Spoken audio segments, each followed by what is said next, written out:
사사기 4장 1절부터 3절을 제가 읽도록 하겠습니다.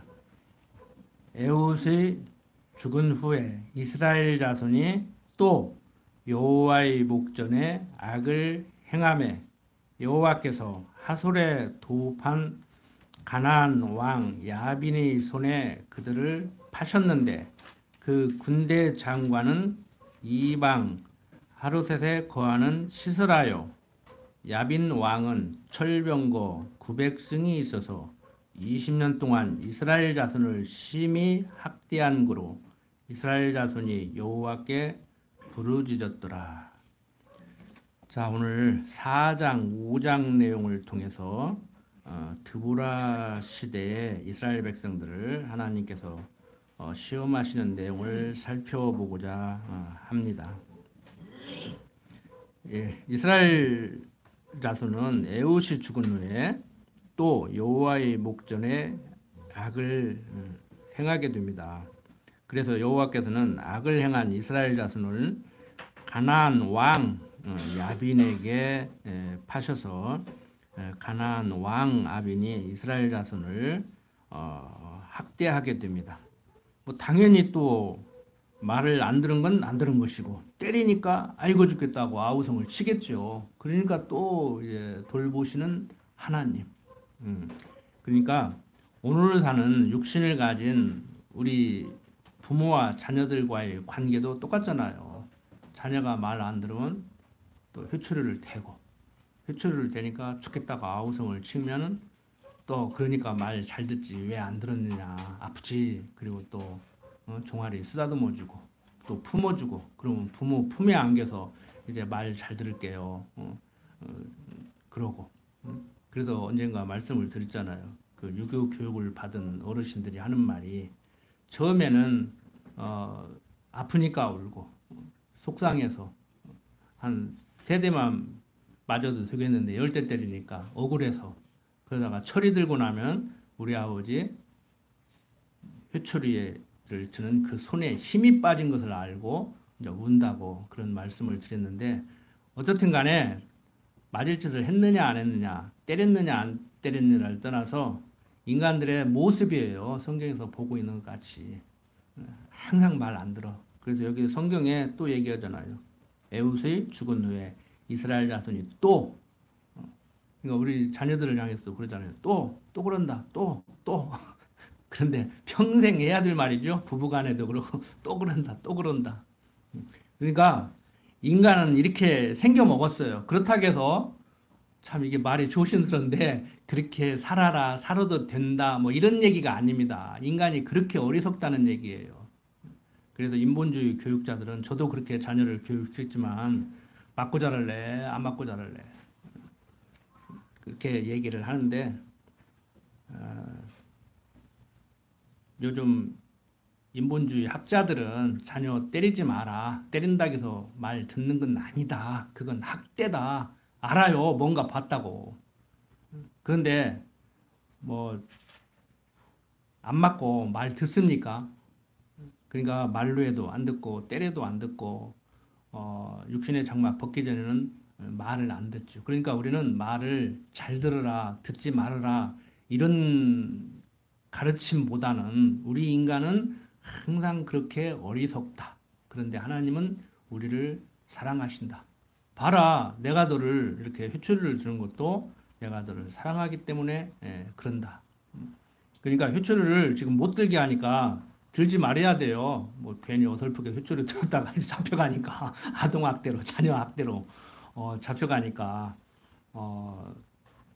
문제는 육신의 종아리에 피멍이 들게 회초리를 들었냐 안 들었냐라기보다는 우리 특히 이 예배당에 앉아있는 이 강론을 듣는 우리 어린 자녀들은 육신의 부모 때리는 건 아무것도 아니다. 한 이틀 지나면 없어지고 또 철 들다 보면은 부모가 때려준 것이 얼마나 감사한 일인지를 깨닫게 될 것이다. 그런데 하나님이 드는 이 회초리는 정말 너무 아파요. 너무 아파.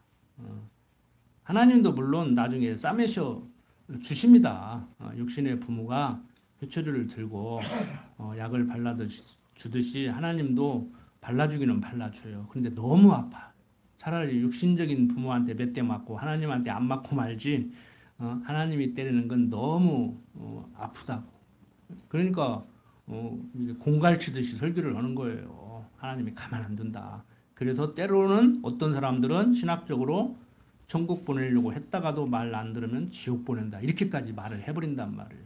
근데 절대 하나님 백성, 택한 백성, 지옥은 안 보내요. 그러니까 천국이나 가볼 요량으로 부모 따라서, 남편 따라서, 부인 따라서 예배당 왔다 갔다 하는 사람들은 이제 됐다. 그리고 한시름 놓고 세상 말로 푹 퍼져버린다고. 그건 아니에요. 그건 아니라고, 욕심적으로. 그래서 우리가 성경을 공부할 때 조금 수준을 높여서 여러분들이 들으셨으면 합니다. 그렇게 유치하게 그냥 천국이나 가볼 요량으로, 복이나 받을 요량으로 공부하는 것이 아니고, 정말 하나님은 어떠한 분이신가? 정말 내가 하나님을 성경이 말하는 그런 하나님으로 인정하고 사는가? 말을 잘 들었느냐 안 들었냐라기보다는 내가 하나님을 어느 정도나 지금 인정하고 있는가? 그러니까 첫째, 지식적으로 잘 배워야 돼요. 그리고 두 번째, 마음속으로 정말 이성적으로 하나님은 그런 분이 맞은가 확인을 해야 돼요. 그게 확인이 안 되니까 그렇게 그 신앙생활을 엉망으로 하는 거란 말이에요. 그러니까 막 하나님도 모르는 사람들한테 하나님을 제대로 가르쳐 주지도 않고 신앙생활 잘하라고 하기보다는 하나님 정확히 가르쳐 드릴 때 여러분들이 지식적으로 일단 배우십시오. 일단 하나님은 그런 분인가 확인을 하시고 이제 삶 속에서 하나님께서 이 모양 저 모양으로 경험을 하면서 살게 해서 하나님께서 살게 하시지요. 그래서 행동을 강요 않는다고 말씀을 드렸잖아요. 그래서 제 입장에서 보면은 이제 교육학적으로 보면 내가 잘 가르치고 있는가? 저는 저를 항상 반성을 하고 여러분들 입장에서 보면 내가 배운 하나님 머리로는 지금 알고 있지만 지식으로는 이미 공부했지만 삶 속에서 내가 인정을 하고 살지는 못하는 거 아닌가? 내가 얼마나 인정하고 사는가? 여러분들은 또 그렇게 또 생각을 하셔야 되죠. 물론 저도 그걸 생각해요. 제가 저한테 가르친다고 그랬잖아요. 저는 전달을 해서 가르치는 입장으로 항상 내가 잘 가르치고 있는가 이것만 생각하는 것이 아니고 내 입술로 내가 가르친 하나님 내 귀로도 듣는단 말이에요. 그러면 나는 얼마나 제대로 가르쳤냐? 나는 얼마나 제대로 그 하나님을 삶 속에서 인정하고 사느냐? 근데 여러분들 입장에서는 인간적으로 내가 얼마나 귀로 들어서 정리를 하고 하나님을 이론적으로 제대로 배웠느냐? 그리고 삶 속에서 저와 똑같이 얼마나 내가 인정하고 사느냐? 이제 이걸 정리하는 거예요, 우리는. 유치하게 뭐 율법 지켰냐 안 지켰냐, 오늘 얼마나 하나님 백성답게 살았냐 안 살았냐 이거보다는. 근데 일반 세상 교육에서는 어때요? 모방 교육이 지난번에도 말씀드렸지만 모방 교육이 가장 기초적인 거잖아요. 그래서 부모님이 하는 말 따라서 하고 행동 따라서 하고. 근데 이제 모방 교육을 한다고 해서 그냥 융통성 없이 막 그냥 고지식하게 가르친다기보다 자녀 입장에서 볼 때는요. 잘하는 건 저렇게 해야 되는구나라고 배우고 못하는 건 우리 아버지지만 우리 어머니지만 저래서는 안 되겠다. 그리고 배우는 거예요. 왜 부모한테만 배우는 거 아니잖아요. 학교 가서도 배우고 선배한테도 배우고 세상 살아가면서 배우다가 보니까 그래서 행동을 도대체 어떻게 모범을 보여야 하는가 좀 고민을 우리는 해야 되죠. 그런데 인간적인 차원에서는 우리 아버지는 참 모범적이다. 우리 아버지가 같이 저렇게 살아야 되겠구나. 우리 아버지 모든 것은 닮아도 괜찮을 정도로 괜찮다. 뭐 이런 수준을 보여주면 좋겠죠. 아무렇게나 살아라는 얘기가 아니에요. 잘못하는 것도 보고 배운다 보니까 자식 가르치기 위해서 잘못하라는 얘기는 아니에요. 배우는 사람 입장에서는 그렇다는 것이죠. 교육학적으로. 잘하는 건 보고 저렇게 해야 되겠다. 못하는 것은 보고 저렇게 안 해야 되겠다. 그러니까 어떤 사람들은 무방 교육만을 얘기하면 뭐 부모가 도박에 빠지면 자식도 도박에 빠진다고 막 그러는데 어떤 자식은 우리 아버지가 저러니까 나는 절대 안 는다고 하는데 그 부모의 그 자식이라고 또 대이어서 그런 사람이 있고 어떤 자식은 나는 절대 도박 안 는다고 하고 안 는 사람도 있고 그러는 거란 말이에요. 그 부모 자식이기 때문에 그 부모 닮아서 도박에 빠지는 자식도 있고 그 부모 자식이지만 절대 나는 우리 아버지 같이 안 산다고 안 빠지는 자식도 있고 그러니까 여러분들이 교육을 함부로 얘기하지 말라고 하는 얘기가 바로 그런 차원이에요. 그러니까 가르치는 사람 입장에서는, 부모 입장에서는, 선생님 입장에서는 누가 뭐라 해도 모범을 보이기는 보여야 되죠. 그래서 이제 그것만 강조하다 보니까 모범을 보이신 예수님의 발자취를 따라가야 된다. 이제 이렇게 가르친단 말이에요. 부분적으로는 맞은 얘기예요. 전혀 틀린 얘기는 아니에요. 그럼 예수님이 막 성질도 내고 그랬잖아요. 막 앞에 나온 사람한테 이 독사의 자식들하고 막 쌍욕도 하고 막 응? 이미 도끼가 나무 뿌리에 놓여 있다. 너희들 누가 예수 믿고 구원받으라고 할거 아니야. 여기 나왔냐. 막 가라. 너희들은 필요 없다. 막 이런 악담을 한단 말이에요. 어떻게든지 한 사람이라도 구원시킬 생각을 안 하고 너희들은 불택자다. 너희는 못 듣는다. 그래서 비유로 말씀하실 때 이해를 잘 시키기 위해서 비유로 말씀하는 것이 아니고 그들은 못 듣고 못 깨달을 자이기 때문에 못 알아듣게 하려고 비유로 말씀하신다고 그러잖아요. 그러니까 모범을 보이신 예수님의 발자취를 따라가야 한다는 것도 틀린 말이에요. 일반 교육학적으로도. 참 어렵죠? 어려워요. 자녀 교육시키기 어려워요. 제자 교육시키기 어려워요. 교인들 교육시키기 어려워요. 교육은 어려운 거예요, 원래. 왜? 교육은 누가 주관하는 거예요? 하나님이 주관하는데 당신이 뭘 가르쳐요? 착하게 살아라 가르쳐요? 부모에게 효도하라 가르쳐요? 아니에요. 나는 여호와로라. 이걸 가르친단 말이에요. 나는 여호와로라. 그래서 제가 항상 강조드리는 말씀이 그거예요. 자녀들에게 내가 성경이 말하는 하나님을 여호와로 알고 살듯이 너도 그렇게 살아라. 이것만 가르쳐주면 된다고. 모범 보이지도 않으면서 뭐 괜히 어설프게 막 모범적으로 살아가면서 나를 보고 본받게 해야겠다. 이런 어설픈 생각하지 말라고. 제대로 하지도 못하면서. 자, 우리는 이렇게 일반 교육학적으로 볼 때 처음에 이제 모방을 하고 배우지만 모방을 해서 배우지만 그 다음에는 이제 비판적 고찰을 하고 판단을 하고 이제 결정을 하게 되죠. 옳고 그런 걸 이제 따진단 말이에요. 제가 상하 얘기를 좀 자주 하는데 외국인들에게 한국어를 가르치면서도 상하를 지금 잘 관찰해가면서 가르치고 참고를 해요. 아, 언어를 어떻게 배워가는구나. 그걸 적용을 하면 응용을 하면 좋겠다. 그리고 여러분들에게 성경을 전달하면서도 이제 그 생각을 하는데 지난주에 가면서 막 차를 타고 가는데 이제 수박을 많이 먹고 갔어요.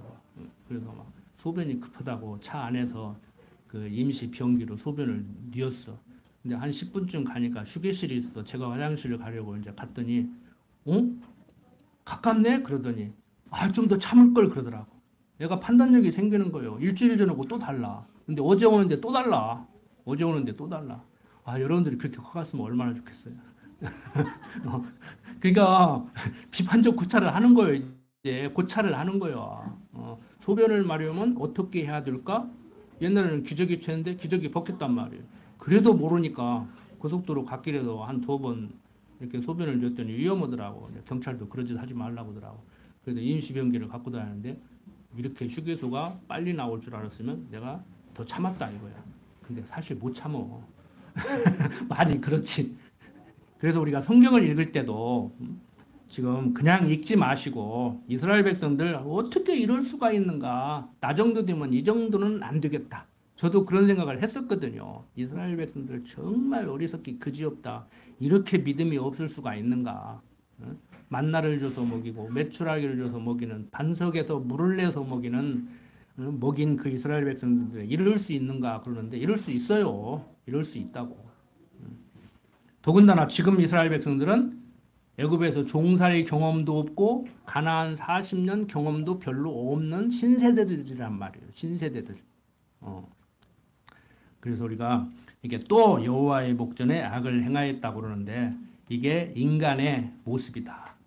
타락한 인간의 모습. 하나님이 인간들을 이렇게 만들어 놨는데 뭐 이렇지 뭐 어떻겠습니까? 그래서 여호와께서는 악한 백성을 가나안 왕 야빈의 손에 파신단 말이에요. 그 백성이 이제 3절 야빈은 왕의 학대를 받고서 여호와께 부르짖죠. 자, 서론적으로 말씀을 드렸듯이 이제 드보라를 세워서 이스라엘 백성들을 하나님께서는 이제 구원하십니다. 드보라 사사 선지자라고 우리가 그러죠. 여선지 드보라. 그래서 여자 목사 문제를 거론한다든지 할 때 이제 이 드보라를 많이 언급을 하거든요. 그런데 한번 읽어봅시다. 4절부터. 그때 라피도스의 아내 여선지 드보라가 이스라엘이 사사가 되었는데 그는 에브라임 산지 라마와 베델 사이 드보라의 종려나무 아래 거하였고 이스라엘 자손은 그에게 나아가 재판을 받더라. 드보라가 보내어 아비노함의 아들 바락을 납달리 게데스에서 불러다가 그에게 이르되 이스라엘 하나님 여호와께서 이같이 명하지 아니하셨느냐 이르시기를 너는 납달리 자손과 스불론 자손 1만 명을 거느리고 다볼산으로 가라. 내가 아빈의 군대 장관 시스라와 그 병거들과 그 무리를 기선강으로 이끌어 내게 이르게 하고 그를 내 손에 붙이리라 하셨느니라. 바락이 그에게 이르되 당신이 나와 함께 가면 내가 가려니와 당신이 나와 함께 가지 아니하면 나는 가지 않겠노라. 가로되 내가 반드시 너와 함께 가리라. 그러나 내가 이제 가는 일로는 영광을 얻지 못하리니 이는 여호와께서 시스라를 여인의 손에 파실 것임이라 하고 드보라가 일어나 바락과 함께 게데스로 가니라. 바락이 스불론과 납달리를 게데스로 부르니 1만인이 그를 따라 올라가고 드보라도 그와 함께 올라가니라. 신앙적으로 볼 때 얼마나 괜찮습니까? 드보라 사사한테 당신이 가면 나도 가고 안 가면 안 갈랍니다. 그러니까 하나님의 말씀 따라 움직이겠다는 것이죠. 내가 내 능력과 노력으로 대적을 물리치는 것이 아니고 하나님의 그 힘에 힘입어서 드보라 사사 당신이 안내하는 대로 인도하는 대로 내가 그냥 싸울 뿐입니다. 그러는데 이렇게 신앙 좋은데 뭐라고 그래요? 하나님이 내 손에 붙이기는 붙이는데 너는 그걸 통해서 크게 영광 받지 못하고 9절 보면은 여호와께서 시스라를 여인의 손에 파실 것이라고 얘기를 해요. 그 선지자 드보라를 사사 드보라를 지금 지칭하는 것이 아니에요. 그 뒤에 보면 이 여인이 누군가인가를 알 수가 있어요. 이제 그래서 이제 이렇게 야빈의 군대 장관 시스라를 바락이 죽이지 못하고 뒤에 이제 나오는 여인 이름을 미리 말씀을 드리면 야일이라는 여인이 이제 죽이게 된다고 예언적으로 이렇게 말씀을 합니다. 그래서 바락은 여호와의 명하신 말씀대로 스불론과 납달리 자손 1만 명을 불러 드보라와 함께 올라갑니다. 11절 보면은 모세의 장인 호밥의 자손 중 겐사람 헤벨이 자기 족속을 떠나 게데스에 가까운 사인아님 상수리 곁에 이르러 장막을 이제 치게 되지요. 그리고 이제 계속해서 12절부터 16절 보면은 아비노함의 아들 바락이 다볼산에 오른 것을 혹이 시스라에게 고하매 시스라가 모든 병거 곧 철병거 900승과 자기와 함께 있는 온 군사를 이방 하루셋에서부터 기손강으로 모은지라. 드보라가 바락에게 이르되 일어나라 이는 여호와께서 시스라를 내 손에 붙이신 날이라. 여호와께서 너희 앞서 행하지 아니하시느냐. 이에 바락이 1만 명을 거느리고 다볼산에서 내려가니 여호와께서 바락의 앞에서 시스라와 그 모든 병거와 그 온 군대를 칼로 쳐서 파하게 하심에 시스라가 병거에서 내려 도보로 도망한지라. 바락이 그 병거들과 군대를 추격하여 이방 하루셋에 이르니 시스라의 온 군대가 칼에 엎드러졌고 남은 자가 없었다고 얘기를 합니다. 자, 이렇게 드보라 사사가 바락을 명하여 시스라의 군대를 멸하게 되죠. 그리고 이제 17절부터 21절 보면은 시스라가 야엘에게 피신했다가 야엘에게 피살이 됩니다. 그러니까 야엘에게 왜 피신을 하냐면은 자기를 숨겨줄 만한 우군이란 말이에요. 근데 하나님께서 이 시스라를 죽이실 때 대적의 손에 붙여서 죽이는 것이 아니고 아군의 손에 붙여서 죽이는 이런 놀라운 일이 벌어진단 말이에요. 우리가 흔히 그러잖아요. 성경 공부해서 다 그 정도는 정리를 하셨겠지만 될 일은 되고 안 될 일은 안 된다. 그러니까 오늘 죽어야 될 사람은 어떻게든지 죽고 살 사람은 어떻게든지 산다니까. 자, 17절부터 한번 보겠습니다. 이제 쭉쭉 읽고 마치려고 합니다. 시스라가 도보로 도망하여 겐스람 헤벨의 아내 야알의 장막에 이르렀으니 하술 왕 야비는 겐스람 헤벨의 집과 화평이 있음이라.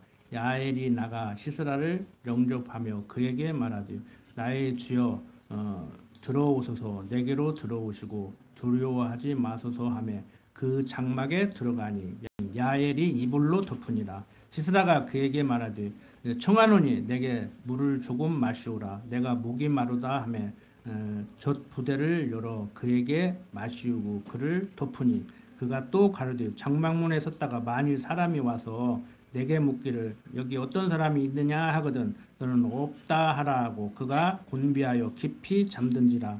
헤벨의 아내 야엘이 장막 말뚝을 취하고 손에 방망이를 들고 그에게로 가만히 가서 말뚝을 그 살적에 박음에 말뚝이 꿰뚫고 땅에 박히니 시스라가 기절하여 죽으니라. 바락이 시스라를 따라 때에 야엘이 나가서 그를 맞아 가로되 오라 내가 너희 찾는 사람을 내게 보이리라. 바락이 그에게 들어가 보니 시스라가 죽어 누웠고 말뚝은 그 살적에 박혔더라. 이 살적은 이렇게 누워 있는데 여기다 박은 거예요. 쉽게 말해서 이 관자놀이에다가 이렇게 박아버린 거예요. 뭐 어떻게 했어요? 대접 잘하고 밥 먹여가지고 이제는 살았다 하고 고은이 자고 있는데 거기 가서 곽 죽여버렸는데 그 어떻게 하겠냐고. 뭐 꼼짝 못 했죠. 그래서 우리가 참 하나님께서 이렇게 모든 것을 섭리하실 때 이스라엘 자손으로 하여금 내가 너희를 보호한다. 그러니까 다시 말씀드리지만 잘못한 건 잘못한 것이고 때리는 것은 히브리서 기자가 말하고 있는 것 같이 사생자가 아니고 자기 친아들이기 때문에 때리죠. 그러니까 말 안 들을 때는 효출을 대야 그게 옳아요. 지금 뭐 이제 인간적으로 볼 때 교육적으로 뭐 효출을 된다는 게 뭐 효출의 뭐 길이와 굵기는 어느 정도 해야 되고 때리는 그 속도와 강도는 어느 정도 해야 되고 이제 학자들이 그런 걸 연구하거든요. 그래서 언젠가도 말씀드렸잖아요. 프랑스 사람들은 잘못하면 그 자리에서 손바닥으로 볼기를 때려라. 그래서 맞는 볼기짝이나 때리는 손바닥이나 아픔을 같이 느껴서 이렇게 교육이 이루어지도록 피부와 피부가 맞닿아야 사랑할 때도 피부를 맞대야 사랑이 전달되듯이 때릴 때도 그러는 것이다 해서 연구를 하는데 그건 한도 끝도 없는 방법이죠. 뭐 머리 좀 좋다는 사람들이 연구하고 기발하게 의견을 내서 그럴싸하게 얘기하면 거기에 설득돼 가지고 한동안 그렇게 하다가 그것도 아닌가 봐 그러고. 지난번도 말씀드린 것 같은데 요즘 TV에 나오는 뭐 한 시간에 뭐 몇십만 원씩 상담료 받는다는 그 정신과 의사 얼마나 지금 떠가지고 난리예요. 근데 그 양반이 옛날에 뭐 생각하는 의자 뭐 해가지고 말 안 들으면 방구석에다 의자 놓고 거기 앉혀놨는데 그거 아동학대라고 못 얘기하잖아 지금.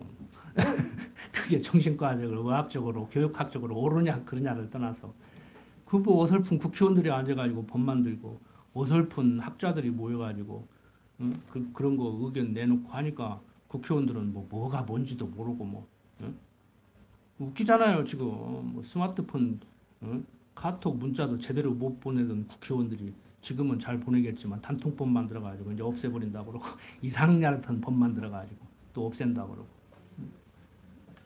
이번에도 무슨 뭐 입양 문제인가 뭔가 또 법 만들어가지고 하니까 여러분들 다 하고 계시죠? 뉴스 봐서 이제 출생신고를 해라 그래야 입양할 수 있다 그러니까 출생신고를 않고 뭐 베이비박스에다가 버리니까 베이비박스를 만든 거예요. 길에다가 버리니까 쓰레기통에다 버리니까 그 목사가 그런 데다가 버리지 말고 나한테 버려라 내가 돌볼 테니까. 그리고 이제 또 뭐 출생신고를 안 내 그러니까 이제 병원에서 나면 의사가 해라 그러니까 이제 병원을 또 안 간다네. 이번에 법 만들었는데 그러니까 반대하는 사람들이 그런 법 만들지 말라고 사람이 어떻게 움직이는가를 보라니까. 인간에 대한 연구 없이 어설프게 법만 만드는 거예요. 국회의원들이 앉아가지고. 그러니까 막 극구 반대하는데 기어 또 만들었잖아요. 그러니까 보나마나 이제 봐라. 병원 안 간다. 집에서 난다. 그러니까 또 어떤 사람들은 옛날에 다 집에서 났어. 아니 사은파 불러다가 집에서 친정어머니가 받으면 얼마나 좋겠어. 화장실 가서 나니까 문제지. 안 돼요. 인간에 대한 이해 없이 하나님을 알고 인간을 알아야 뭘 해도 하든지 말든지 해결을 하든지 말든지 하지 안 된다고. 하나님 모르고 인간에 대해서 이해를 못하면은 사람들을 자기들이 생각하는 대로 움직이게 하려고 하는데 인간적으로 얘기하면 하나님도 당신이 그렇게 만들어 놓은 인간이기 때문에 하나님이 하라는 대로 앉는 인간들인데 어떤 사람들은 하나님이 그 자리에서 날벼락을 때려서 죽이면 안 듣겠냐 그러는데 여러분들 도둑질하고 그러면 손이 뚝 끊어지고 말 안 들으면 마늘 안에 날벼락이 꽝 때려갖고 벼락을 때려서 콱 죽이고 그러면 말 들을 것 같아요? 들을 것 같죠? 안 들어. 하나님이 안 듣게 만들어 놨어. 그래도 안 듣게 만들어 놨어. 응? 여러분들 정말 하나님을 여호와로 알고 산다는 것이 하나님이 여호와이심을 알고 산다는 것이 그리고 그게 체득이 돼서 검증이 되고 체득이 돼서 내 것이 돼서 정말 그렇게 산다는 것이 이게 참 좋은 거예요. 인간적으로 쉽지 않은 거예요. 무슨 얘기나 갔냐면은 난로가 뜨거니까 손 안 대잖아요. 그렇게 돼야 된다고. 하나님을 여호와로 알고 사는 삶이 하나님은 이런 분이니까 그런 분으로 인정하고 사는 것이 그 수준이란 말이에요. 난로가 뜨거니까 안 된다고. 응? 그 상황 봐요. 불이 있을 때는 뜨겁다. 그러니까 없어도 뜨거운가. 금방 껐는데 가서 대가지고 여기가 익어가지고 막 지 엄마 놀래 죽는다고 막 소리 꽥꽥 지르고. 근데 이제 꺼진 난로도 안 되잖아. 이제 가서 대보라기도 안 돼. 그 애들 크듯이 그렇게. 그래서 어렸을 때부터 차근차근 신앙교육하고 경험을 하고 그래도 이게 안 돼. 세상 유혹이 너무 이게 강하기 때문에 안 된다고. 그래서 철로역정을 쓴 존 번역이라는 사람이 그 사람은 알미니안주의예요. 그 사람 말 들으면 안 돼. 옛날에는 성경 다음으로 좋은 책이라고 해서 철로역정을 저도 교회에서 가르쳤어요. 근데 그 사람은 옆도 보지 마라, 뒤도 돌아보지 마라. 세상 유혹이 너무 강해서 천성만을 바라보고 앞에만 보고 이렇게 가야 된다. 그 농내장 걸린 사람 같이 앞에만 이렇게 보고 다니면 옆도 안 보고 뒤도 안 보고 그러면 어떻게 인생을 사냐고. 말이 되는 것 같은 소리를 해야지. 명제적으로는 맞아요. 천성을 향해서 천성만 보고 가십시오. 그런데 보이잖아요. 보고 싶어서 보나? 세상 유혹이 오잖아요. 세상 유혹이 오잖아요. 그래서 성경이 말한 대로 욕심이 잉태한 즉 죄를 낳고 죄가 장성한 즉 사망에 이른다고 그러잖아요. 아담과 하와도 욕심 때문에 선악과 먹었잖아요. 그래서 참 사기꾼이 뭐 좋다는 얘기도 아니고 사기 치라는 얘기도 아니고 사기 당하지 않으려면요 욕심이 없어야 돼요. 욕심 때문에 사기 당하는 거예요. 욕심 불러일으키면 사기 당하게 돼 있다니까. 자, 하나님께서 이렇게 하시는 일임을 분명하고도 확실하게 알게 하려고 조금 전에 이렇게 예언적으로 여인의 손에 붙여서 죽인다고 하더니 드보라가 아니고 다른 여인의 손에 붙여서 이렇게 걷어가시는 하나님. 이것은 무엇을 얘기해요 지금? 여호와께서 약한 자를 택하셔서 강한 자를 부끄럽게 하심을, 당신이 하고자 하는 일은 반드시 하심을, 어떻게를 하든지 하심을 지금 보여주고 있는 것입니다. 그것은 하나님 앞에서 인간의 능력과 노력을 자랑하지 못하게 하려고. 철병거 900승이나 있는 요즘 말로 전차부대예요. 막강한 화력을 가진 감히 엄두를 못 내는 전차부대가 보병들을 뒤에 세우고 쫙 공격해 들어가면은 앞에 그냥 다 초토화돼 버린다고. 전쟁 하기 전에 다 기절 초풍을 내버린다고. 전차 무섭잖아요. 우리 남자분들은 군대 갔다 오신 분들 알잖아요. 전차가 얼마나 무서운데. 뭐 요즘은 전차 때려부시는 뭐 폭탄도 있기는 있지만 그때 당시에 이 전차, 뭐 지금 전차는 아니죠. 지금 탱크는 아닌데 이제 마차에다가 철갑을 씌우고 말이 끌게 하는, 말에도 이제 철갑을 씌우는 이런 이제 철병거지만 이 900승이나 소유하고 있는 이 야빈왕의 군대 장관 시스라를 이렇게 헤베리 안에 야엘의 능력으로 죽인 것이 아니고 하나님께서 시스라를 야엘의 손에 붙이셔서, 그러니까 믿음 좋은 야엘이 뭐 으쌰으쌰해서 뭐 시스라를 죽였다가 아니고 하나님께서 시스라를 야엘의 손에 붙이셔서 그로 하여금 죽게 했다. 이런 원리를 가지고 우리도 이제 세상을 살아가고 당장 우리에게 닥친 예배당 짓는 것도 이제 접근을 해야 될 줄 알아요. 제가 뭐 문득 그게 생각나서 좀 언급을 하는데 여러분들 한번 보세요. 이제 세상적으로 볼 때는 우리가 지어야 되죠. 여러분들 한번 생각해 보세요. 조금 생각을 더 해봅시다. 자, 성경적 교회, 군옥교회가 세워지는 것이 인간적으로 더 힘들어요. 군옥교인들이 모여서 필요로 하는 우리들의 건물, 예배당 짓는 것이 더 힘들어요. 교회 세워지는 것이 인간적으로 볼 때 힘들어요. 예배당 짓는 것이 힘들어요.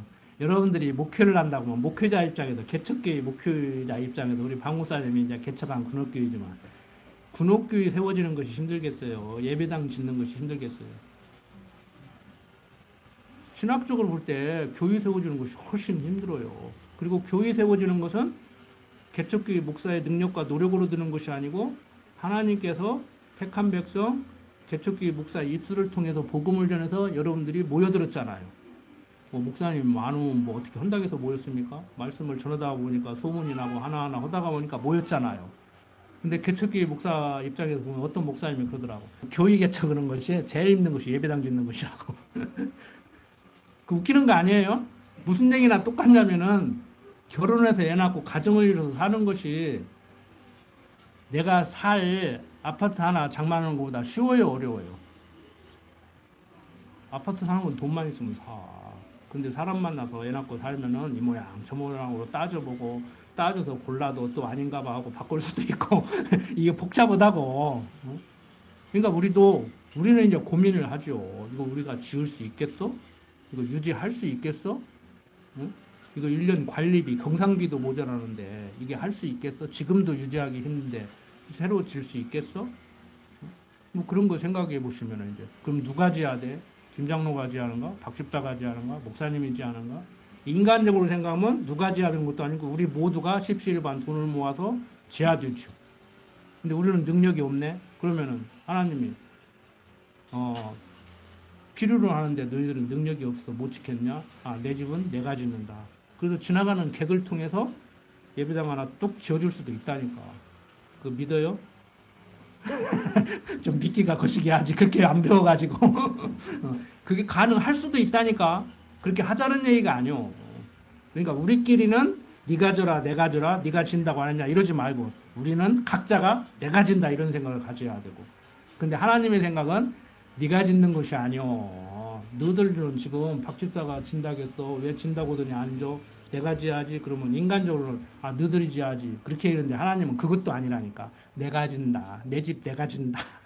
내가 진다. 응? 그러니까 예수님이 이 성전을 하려. 이스라엘 백성들은 자기들이 어떻게 지은 예배당인데 성전인데 그때 당시에 이 성전을 하려. 그러니까 때려 죽이려고 했는데 내가 3일 만에 다시 세운다. 그러니까 미친놈. 그리고 내버려 뒀다니까. 근데 하나님께서는 그 건물을 얘기한 것이 아니고 참 성전을 얘기하셨단 말이에요. 우리도 마찬가지죠. 필요로 한 건물 하나님께서 우리에게 정말 필요하다고 생각하시면 줄 거란 말이에요. 근데 쌍까지는 줬는데 건물은 아직 안 줄 때니까 안 주겠지. 줄 때 되면 주겠지. 그러니까 막연하게 어떤 사람들 같이 거기 가서 자 우리 예배당을 위해서 기도합시다 하고 막 가서 새벽마다 기도하고 우리는 그런 것은 않지만 때가 되면 어떤 모양으로든지 누구도 알 수 없는 생각지도 못한 참 기적이라고 할 수 있는 일이 일어나서 우리가 예배당을 갖게 될 수도 있는 거란 말이에요. 이게 올바른 신앙이라고 저는 생각해요. 뭐 어떻게 하자는 얘기가 아니고 막 막연히 막 기다리자는 얘기도 아니고 막 기도로 막 준비하자는 얘기도 아니고 이게 올바른 신앙이라고. 될 일은 되고 안 될 일은 안 된다면서 그 일은 그러면은 우리가 꼭 해야 되는가? 인간적으로는 우리가 해야 될 일이지만 그건 우리 생각이고 하나님은 너희들이 하는 것이 아니고 내가 한다. 가만히 있어 내 하는 일을 보라. 나는 여호와로라. 계속 얘기하잖아요, 성경이. 근데 그 대목만 생각하지 마시고 우리들의 전반적인 삶, 내 인생, 우리 가정, 우리 교회, 우리 나라 그거 생각하시라고요. 자, 이렇게 하나님께서 이제 백성으로 가나안 왕 야빈을 진멸케 하심이 22절부터 24절까지를 통해서 얘기합니다. 자, 바락이 시설을 따를 때 야엘이 나가서 그를 맞아 가르되 오라 내가 너희 찾는 사람을 내게 보이리라. 바락이 그에게 들어가 보니 시스라가 죽어 누웠고 말뚝은 살적에 박혔더라. 이와 같이 이날에 하나님이 가나안 왕 야빈을 이스라엘 자손 앞에 패하게 하신지라. 이스라엘 자손의 손이 가나안 왕 야빈을 점점 더 이기어서 마침내 가나안 왕 야빈을 진멸하였더라. 자, 야엘은 바락에게 시스라가 죽은 사실을 확인시켜 주었습니다. 4장 7절에서 보았듯이 이는 하나님 여호와께서 바락에게 그를 내 손에 붙이리라고 하신 이 약속의 말씀을 이루어 주신 거죠. 그래서 하나님께서는 가나안 왕 야빈을 이스라엘 자손 앞에 패하게 하셔서 이스라엘 자손으로 하여금 가나안 왕 야빈을 이렇게 진멸하게 하십니다. 이와 같이 가나안 왕 야빈에 대한 이스라엘의 승리는 이미 하나님의 작정하시고 예정하신 가운데 정해진 거예요. 때가 되면 이렇게 이루어지는 거예요. 그러니까 무엇을 어떻게 해야 되는 것도 아니고 내가 했다가도 아니에요. 하나님께서 당신이 하고자 하시는 일을 때가 되면 나를 통해서 하게 하신다. 그러니까 우리 예배당 짓는 것도 나를 통해서 할 수 있고 아무개를 통해서 할 수 있고 우리 모두를 통해서 할 수도 있고 우리가 생각지도 않은 누구를 통해서 할 수도 있고 그런 거란 말이에요. 또 그 누구만 기다리지 마세요. 여러분들 입장에서는 육신적인 우리는 내가 한다고 생각을 해야 돼. 근데 하나님은 그래 네가 해라가 아니고 그래 참 기특하다 한번 해봐라. 나는 내일은 내가 할 건데 그렇게 말씀하실 수 있단 말이에요. 무슨 얘기인지 아시겠죠? 이게 종합적으로 잘 들으시라고. 인간적으로는 내가 해야지 이 생각하시라고. 지금 돈 내라 소리 아니에요. 내가 해야지. 그리고 하나님께서는 네가 한다고 까불지 마. 내가 할 거야. 그렇게 나오신단 말이에요. 그 하나님 믿어야 정말 믿음이 있는 거예요. 했냐 안 했냐가 중요한 게 아니야. 내가 얼마를 냈냐가 중요한 게 아니야. 그러니까 우리 재직큐도 그러잖아요. 다음 주 재직큐인데 재직큐 하면 살림살이가 잘 돌아갑니다. 살림살이가 지금 빠듯합니다. 돈이 좀 딸립니다. 뭐 얘기하면 또 해결되고 안무개가 아픕니다. 그러면 같이 기도하고 그 60만 군대 중에 수류탄 사고가 나타났는데 윤호가 딱 생각나더라고. 그래서 그 설마 그 60만 중에 윤호겠느냐 그러고 내가 그런 소리 하지 마. 다 해도 윤호는 아니야. 그럼 걔는 죽어도 된다. 이 소리는 아니야. 부모가 들으면 서운하겠지만 걔는 죽어도 되고 윤호는 뭐 다치면 안 된다. 그 소리는 아니라고요. 육신이 있기 때문에 내가 군대 간 윤호 군대 간 줄 아는데 윤호 생각나지 누구 생각나겠냐고 내가 그 모르는 아무개가 생각나겠냐고. 그게 지체의식이죠. 그게. 자 이제 5장 넘어가 보면 드보라와 바락이 이제 찬양을 하죠. 하나님께서 이렇게 이루어졌으니까. 자 5장 1절부터 5절 보면 이날에 드보라와 아비노아모의 아들 바락이 노래하 가르되 이스라엘의 두령이 그를 용서하였고 백성이 즐거이 헌신하였느니 여호와를 찬양하라. 너희 왕들아 들으라. 방백들아 귀를 기울이라. 나 곧 내가 여호와를 노래할 것이요 이스라엘 하나님 여호와를 찬송하리로다. 여호와여 주께서 세일에서부터 나오시고 에돔 들에서부터 진행하실 때에 땅이 진동하고 하늘도 새어서 구름이 물을 내렸나이다. 산들이 여호와 앞에서 진동하니 저 신의 산도 이스라엘 하나님 여호와 앞에서 진동하였다고 얘기를 합니다. 그리고 이제 6절부터 13절 보면 다 안 읽겠습니다. 삼갈 야엘의 날에 드보라로 행하신 하나님을 칭송하게 되죠. 그리고 14절부터 23절 보면은 모든 지파들이 드보라와 함께 싸우게 하심을 찬송하게 됩니다. 지체 개념이 있으니까. 자, 24절부터 27절 보면 대적 시스라를 쳐서 죽인 야엘이 복 받을 것을 노래하죠. 자, 읽어봅시다. 겐스람 헤베르 안에 야엘은 다른 여인보다 복을 받을 것이니 장막에 거한 여인보다 더욱 복을 받을 것이로다. 시스라가 물을 구하며 우유를 주되 곧 엉긴 젖을 귀한 그릇에 담아 주었고 손으로 장막 말뚝을 잡으며 오른손에 장인의 방망이를 들고 그 방망이로 시스라를 쳐서 머리를 뚫되 곧 살적을 꿰뚫었도다. 그가 그의 발 앞에 구부러지며 엎드러지고 쓰러졌고 그의 발 앞에 구부러져 엎드러져서 그 구부러진 곳에 엎드러져 죽었도다. 무용담을 이제 어떻게 해서 야일이 시스라를 죽였는가를 다시 언급을 하지요. 이제 28절부터 이제 30절 보면 시스라 어미의 어리석은 승리의 환상을 들어 이제 찬양을 하게 됩니다. 시스라의 어미가 창문으로 바라보며 살창으로 부르짖기를 그의 병거가 어찌하여 더디 오는고 그의 병거 바퀴가 어찌하여 더디 구는고 하매 그 지혜로운 시녀들이 대답하였겠고 그도 스스로 대답하기를 그들이 어찌 노략물을 얻지 못하였으랴 그것을 나누지 못하였으랴 사람마다 한두 처녀를 얻었으리로다 시스라는 채색옷을 노략하였으니 그것은 수놓은 채색옷 지리로다 곧 양편에 수놓은 채색옷 지리니 노략한 자의 목에 꾸미르로다 하였다. 그러니까 무슨 얘기예요? 전쟁에서 이겼으니까 돌아올 때 그 이방 여인들도 포로로 이제 몇 명 잡아오고 노략물도 많이 가지고 올 것이다. 그러니까 그걸로 이제 잘 먹고 잘 살자. 이제 이런 생각을 하는 거예요. 이스라엘 어미가. 그러면 안 되죠. 그걸로 내가 잘 살게 됐다고 안 갖는다고 얘기하는 그런 자세가 돼야 되죠. 우리가 창세기에도 이미 배웠지만. 31절 보면은 이제 주의 대적들로 시스라와 같이 망하게 하시기를 구하죠. 여호와여 주의 대적은 다 이와 같이 망하게 하시고 주를 사랑하는 자는 해가 힘있게 도둠같게 하시옵소서 하니라. 그 땅이 40년 동안 태평하였더라. 인간적으로 보면 오늘을 사는 기독교인들이 비기독교인들 조주하면 안 되잖아요. 대적이라고 해가지고. 그들도 어떻게든지 할 수만 있으면 예수 믿고 구원받기를 강구해야 되잖아요. 그러니까 요즘 자유주의 신학자들 입장에서 보면 이런 것은 좀 안 맞아요. 근데 주의 대적들로 시스라와 같이 망하게 하시기를 구하잖아요. 망을로 망해야 되니까 하나님께서 그렇게 정해놨으니까 그대로 하라는 얘기예요. 이게 육신적으로 윤리 도덕적으로 저놈은 망해라 나는 흥해라 그게 아니고 인간적으로는 우리는 그런 짓 하지 마시오. 뭐 안 믿는 사람은 다 망해라.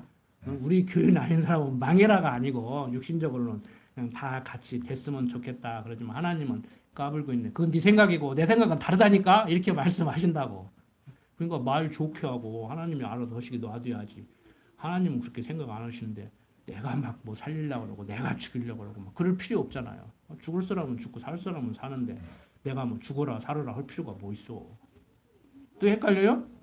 잘 들으시라고 그러니까 정리를 잘 하시라고 정신 안 차리고 신앙생활 하면은 어떻게 해야 되는 거요? 안 믿는 사람은 내가 어떻게 돼야 되는 거요? 성경에 나오잖아요. 때를 얻든지 못 얻든지 저 사람이 하나님이 버린 백성인지 택한 백성인지 어떻게 아냐고. 그러니까 복음 전하고 거절하면 두세 번 하고 먼저 떨어버리고 이렇게 우리가 인간적인 생각으로 무엇을 어떻게 하려고 하지 말고 정말 하나님의 뜻이 이루어지기를 모든 되어지는 일은 하나님이 하심을 인정하는 삶.